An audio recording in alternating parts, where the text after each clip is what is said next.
So this sternal mobilization is for people who are stuck in inhalation and need their sternum to be able to drop down to a more neutral position.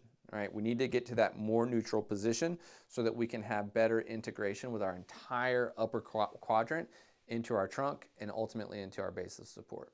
Okay, so in order to work on this, I bring hypothenar imminence onto her sternum here, all right?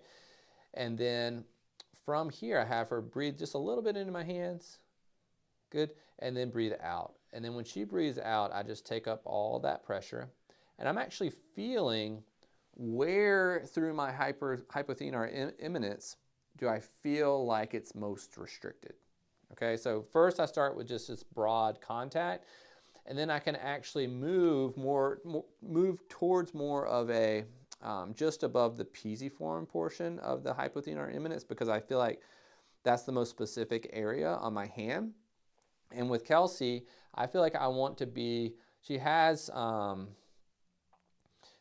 angle right here. I'm not quite sure if it's her angle of Louis. It may be that it's very prominent and stiff.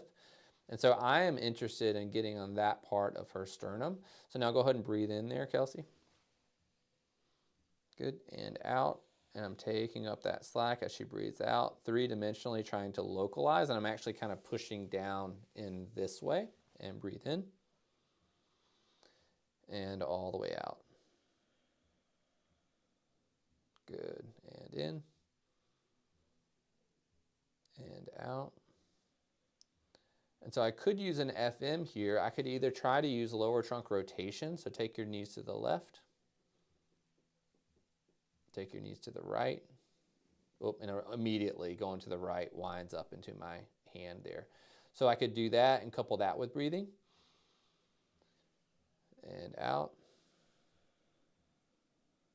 Good. But what I found oftentimes, come back to the middle, is that the sternum or the thorax has a hard time disassociating away from what the head and neck is doing. And so if I take her head out here, right there, I can bring her hand onto the back of her head and just hold your head in that neutral position. I could drop down the top of the table, and then from here I could come back on that, probably that angle of Louis there. And then as she breathes out, go ahead and breathe in just a little bit. And as she breathes out, she can actually drop her head down right there until I feel it engage that barrier. And then breathe in. And breathe out. Really try and let that rib cage drop down as you exhale. There you go. Good. And breathe in. Good. And out. And so as she breathes in, every time I'm blocking the sternum from coming up, and as she breathes out, I'm taking up that slack.